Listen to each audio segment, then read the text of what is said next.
Olá, tudo bem? Para essa questão, nós podemos pensar aqui na transmissão das forças, né, conforme a essa interligação aqui entre os vagões. Ali o enunciado fala para gente que uma determinada força F é aplicada sobre o vagão 1. Então, esse aqui é o vagão 1 e esse aqui é o vagão 2. Esse aqui é o vagão tá vazio, então só tem a massa emissão. E esse vagão aqui, ele tá cheio, então tem a massa emissão do vagão, mais o emizinho dos turistas. A gente sabe ali que vai ter essa parte, né, que eu diria ser a locomotiva, que vai puxar os vagões. Ela vai puxar através de cordinhas que ficam interligando esses vagões. Então, aqui, ó, nesse vagão 1, existe uma cordinha e ela vai aplicar uma força F, né? Uma força F puxando para cá. Essa força F vai ter a função de puxar o vagão 1 para a direita, para se mover junto com o trem. Mas aí vai ter o vagão 2. O vagão 2 vai estar ligado por uma cordinha, né, entre esses dois vagões aqui. E daí a gente tem que pensar um pouquinho sobre a força de tração que vai ser aplicada nessa questão.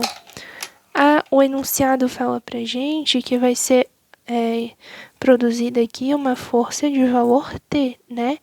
A intensidade da força de tração no vagão 2. Então, a gente quer saber qual é o valor dessa força T. Para isso, a gente precisa traçar a força resultante em cada um dos vagões. Como que eu vou saber? A força de tração vai ter que ter o intuito de puxar esse vagão 2, né? Então, ela vai trazer o vagão para cá. Por isso, a força de tração vai atuar dessa forma.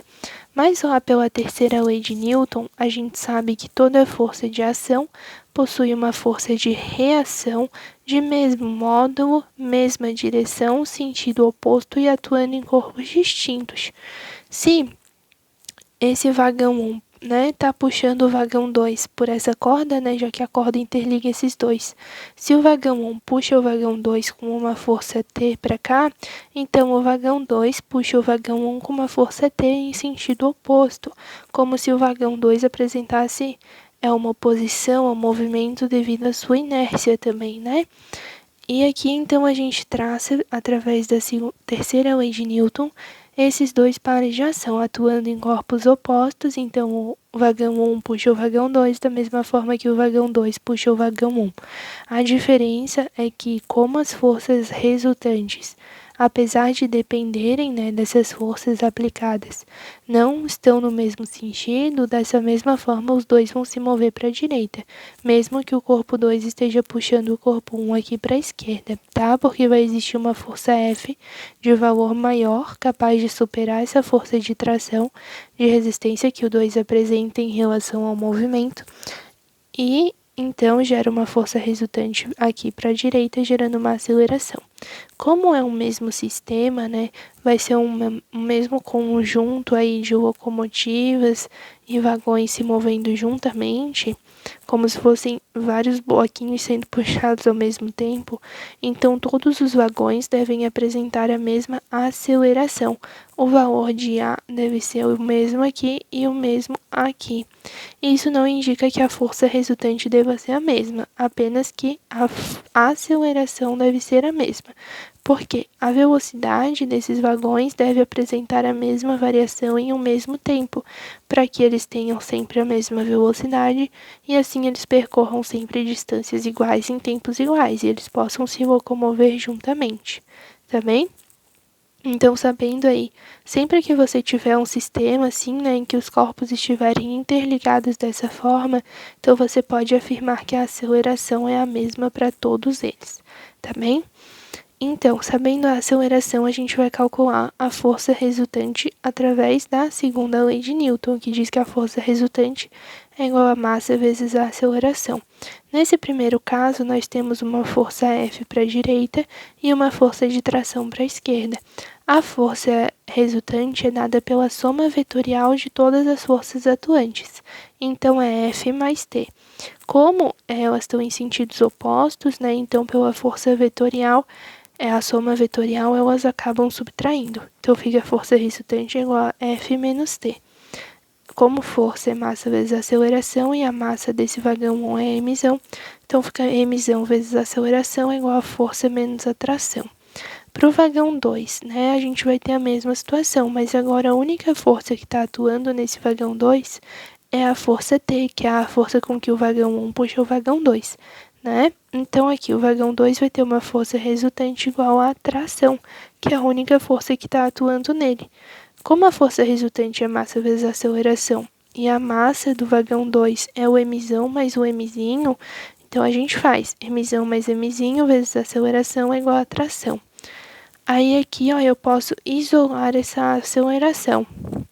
É só eu passar para cá dividindo. Fica a aceleração é igual a tração dividida para emissão mais emizinho. Uma coisa só para eu acrescentar é que também vai existir uma força F aqui, tá bem? Então, essa força F, ela vai ser produzida para puxar o vagão 1, né? E, ao mesmo tempo, ela também atua, né, na força de reação, puxando a locomotiva para trás, tá bom? Como a gente quer a força de tração, né, sobre o engate entre os dois vagões, mas a gente também poderia calcular o valor dessa força F, por exemplo, tá? Que seria, no caso, a força que o trem produz sobre o vagão 1 e depois vai sendo transmitida com perdas, né, para os demais vagões, de modo que todos eles tenham a mesma aceleração. Então, aqui, ó, eu tenho a aceleração e então eu posso vir aqui e substituir. E eu fico assim, ó, massa vezes a aceleração, né, que eu já tinha encontrado antes, é igual a força menos tração. Como a aceleração é isso aqui, eu só pego e substituo. Massa vezes tração dividida para massa emissão mais a massa emizinho é igual a força menos a tração. Posso passar essa tração somando e fica tração vezes o emissão dividido para emissão mais emizinho é igual a mais tração, né? É igual a F. Como eu tenho tração nos dois termos da soma, então eu posso botar em evidência. Colocando em evidência, fica assim, tração vezes emissão dividido para emissão mais emizinho.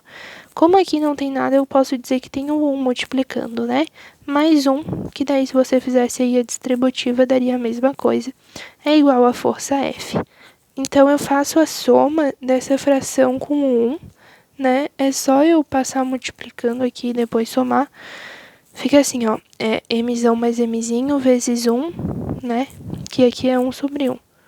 Aí fica fazendo a soma, né? Divide e multiplica. Divide, dá uma emissão mais emizinho, multiplica da emissão mais emizinho. Então, fica tração vezes emissão mais emizinho dividido para emissão mais emizinho. Então, é como se eu tivesse feito a soma vetorial, perdão, a soma de fração, né, dessas duas frações, e desse isso aqui, tá? E é igual a força. Então, aqui, ó, eu tenho que tração passa para o outro lado, tá? Essa parte aqui que está dividindo passa multiplicando e essa parte que está multiplicando passa dividindo. Tração é igual a força vezes massa emissão mais emizinho dividido para emissão mais emizinho, né? Isso aqui passou para baixo. Emissão mais emissão fica 2 emissão. Então, a tração é igual a força vezes emissão mais emizinho dividido para 2 emissão mais emizinho. E assim a gente tem o valor da tração.